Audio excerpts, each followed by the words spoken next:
Welcome back, everybody, to the Dave and Gus show. We are here with an amazing person and special guest. Her name is Arlene Hale. She absolutely loves taxes, and we're going to be discussing just that today.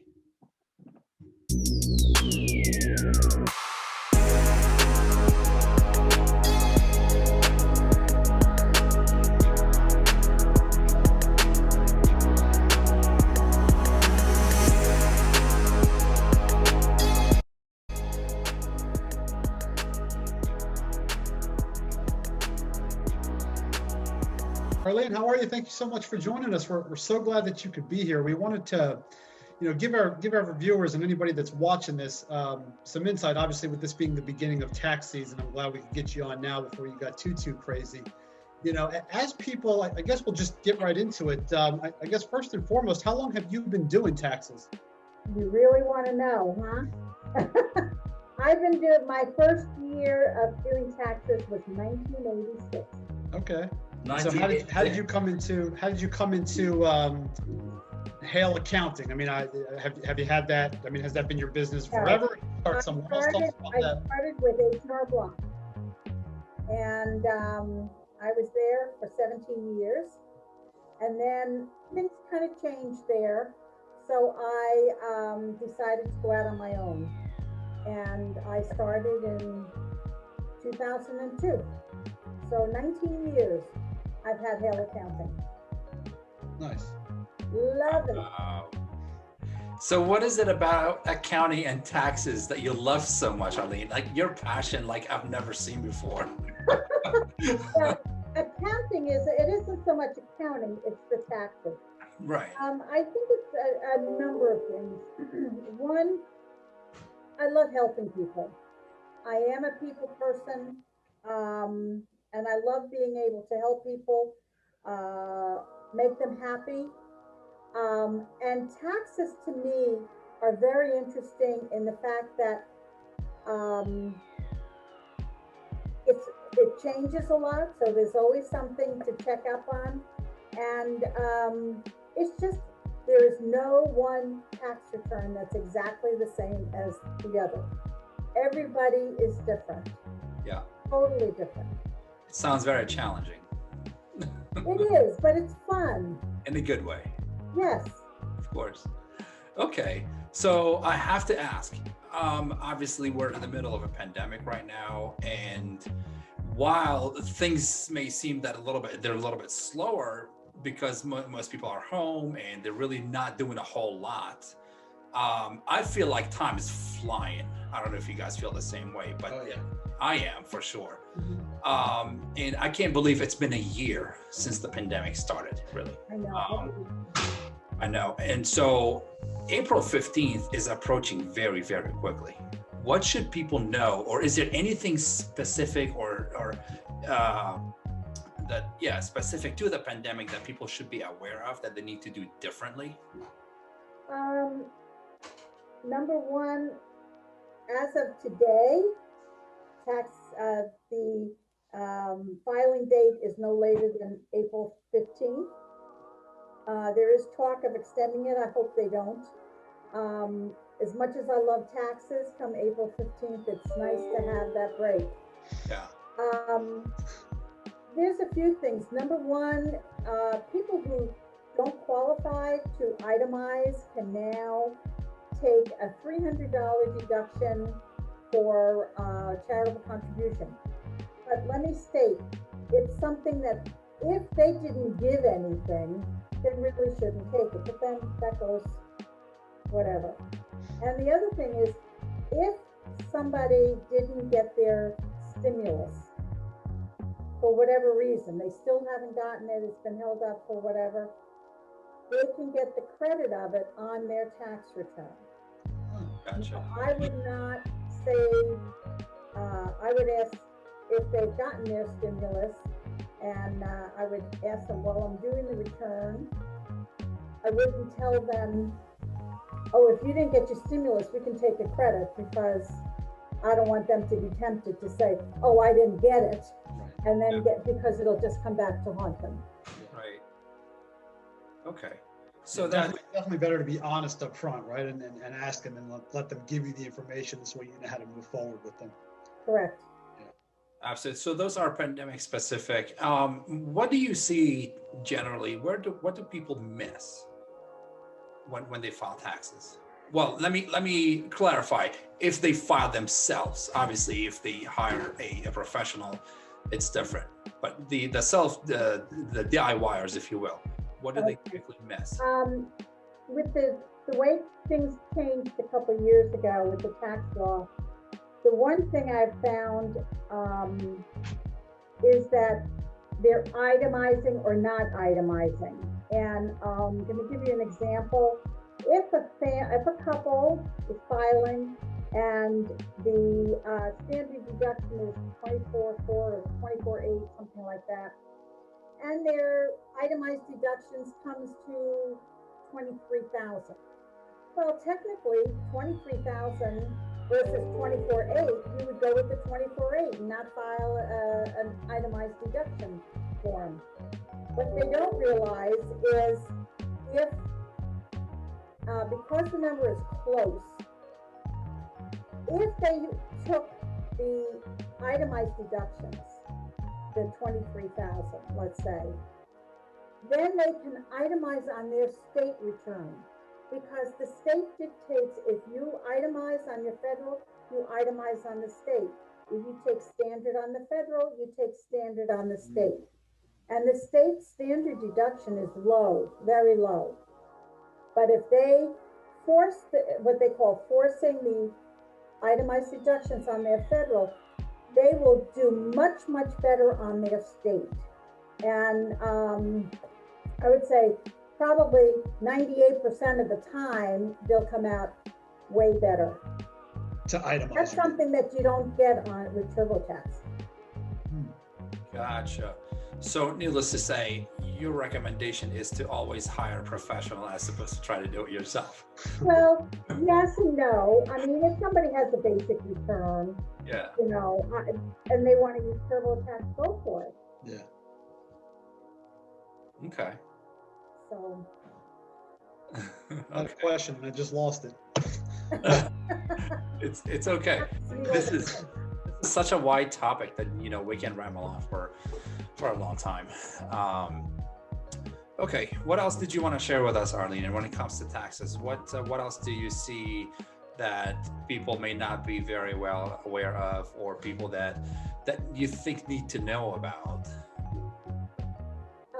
One of the things, and I happened to come across it this morning, in fact, is couples decide, oh, I'm going to file, let's say the spouse says, I'll file head of household, and then you can just file single. That's not allowed. That's you have two. If you're married, you have two choices. You can file joint, or you can file separate. Now, filing separate, you're in the highest tax bracket there is. The reason you can't file head of household, the law says that if you lived with your spouse anytime in the last 6 months of the year, you cannot file head of household. So head of household then is maybe for a couple that's separated. Is that what you're saying? Yes, if they're separate and they have children. Yeah. And they have children, then they can, or they have a dependent that they're taking care of. Sure. And they can file head of household, but the spouse that isn't getting head of household has to file married filing separate. And head of household has the same, almost the same benefits as married filing joint.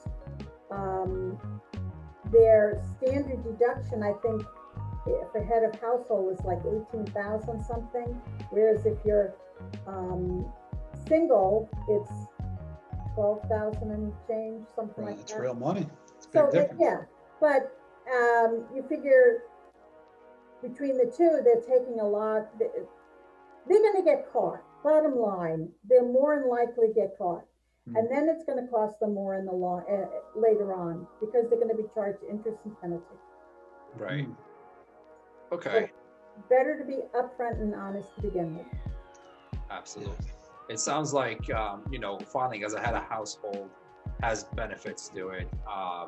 having kids also has got some, write-offs as well. What are the some other things that you can think of that people might be able to write off to get a higher tax return? What can you write? Well, charitable contributions, obviously. It's very limited now, because it used to be you could take all your real estate taxes, all the money that you held for the state, and whatever the accumulation would be, you can deduct it. Now we're limited to $10,000, so a lot of people can't get the full benefit. And health insurance, if you have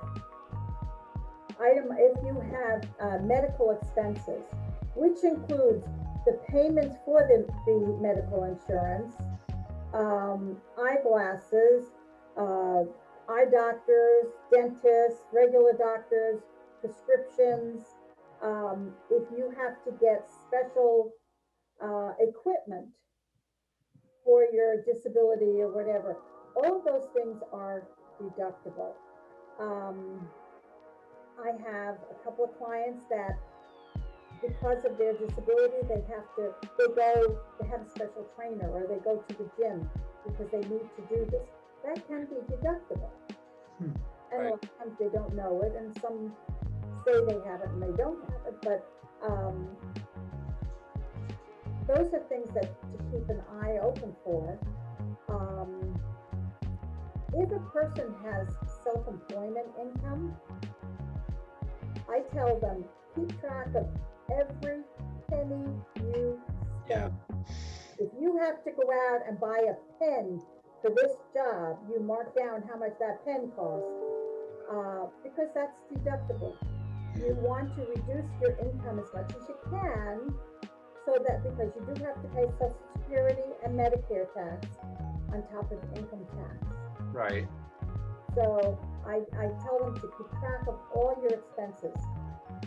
Do you think that in light of the pandemic, do you think that you're going to see an uptick in people claiming or deducting or trying to itemize, like home office, for example? Home office is only deductible if you have your own business. Oh. It used to be you could take a deduction if you had home office, if your employer asked you to work from home and you set up an office and so forth and so on. But if you're employed and you get a W-2, you cannot take an office and home deduction. So for example, my wife works for the federal government, but she's working from home. However, I am a 1099 independent contractor real estate. So because of me, I can deduct my home office. That's correct. Gotcha. That's correct. Interesting. So, Where do you see people get in trouble? what causes them to get in trouble? Yeah, like what do you where So I can give you a really good example. If you're self-employed, for example, I'm going to give you two. If you're self-employed, I had a client, I refer to them as my client from hell. She had her own business and mileage. Now, bear in mind, when you're self-employed and you do file a Schedule C, IRS looks at, they see what kind of work you do. So let's take David, for example, who's in real estate, and any deductions he may have. They compare that with other people in that same field. Do the numbers look similar, or are they within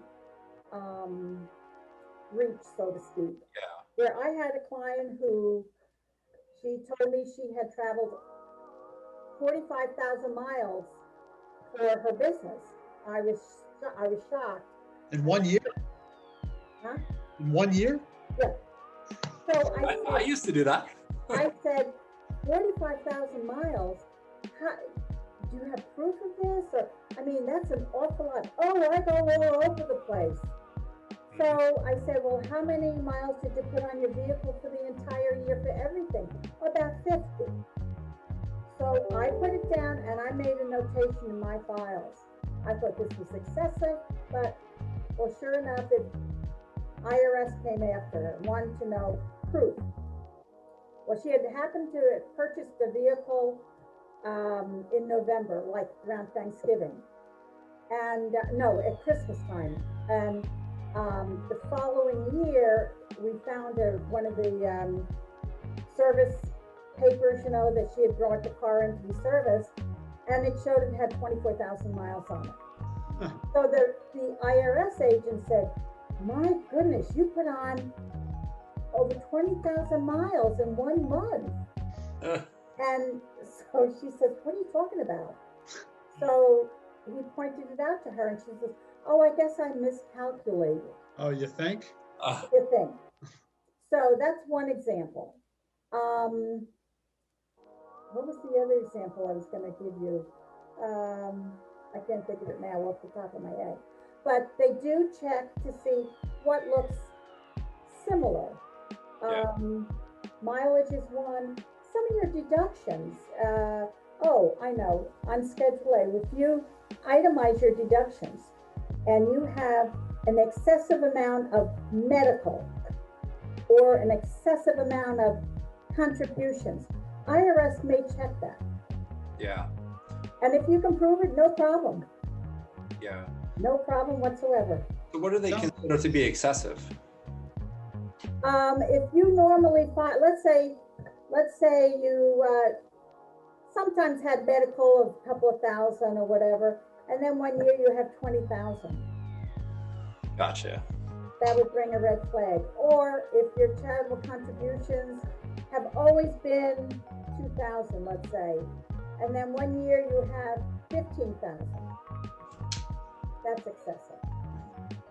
They'll honor it if you can prove it. Sounds like the key here is to be upfront and do things the right way, because I mean, even if they come to you blowing smoke at you, you may, you may do it, but you're going to make the proper notations to make sure that you're covered, and making sure you're doing what you can to protect everything. Yeah. Right? I mean, Absolutely. it would make more sense if people would just be upfront as opposed to trying to scam the system, if you will. I was just going to say, the lesson here is just do the right thing. Right. Right. Don't you? Exactly. Okay. Fair enough. All right. I think this was awesome. All right. Did you want to add anything else, Dave? No, I think again, I mean, just like all the topics we talk about, I feel like we could do this for hours and hours and hours and never run out of information. I think the key here is that, if anybody watching this has any questions, for us, for Arlene, feel free to leave a comment down below. We'll definitely make sure that we get those questions answered for you. Absolutely, anytime. Absolutely. Arlene, real quick, how can people reach you? They can email me at Arlene, ARLENE, at Hale Accounting, that's HALE accounting.com. My office number is 301-740-3344. That's easy enough. Thank you so much. Give her a call, guys. She's fantastic. Give her a call. Let her take a look at your taxes. She'll do a great job. Absolutely. Thank you so much for this opportunity. Absolutely. Thank you so much, Arlene. We appreciate you being with us today. Take care. You too.